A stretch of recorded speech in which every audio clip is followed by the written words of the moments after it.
How to change gender character on Free Fire. Hello guys, this is Atticus and welcome back to another tutorial video. In today's video, I'll teach you guys how you can change gender character on Free Fire. So without any further ado, let's dive right into it. The first step is open up your Free Fire. After you open up your Free Fire, you will need to tap on character option. If you don't find the character option on the bottom, tap on Vault on the bottom right corner. After you tap on that, you'll be on your vault.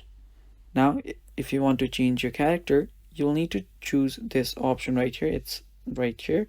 Now that is the character book section.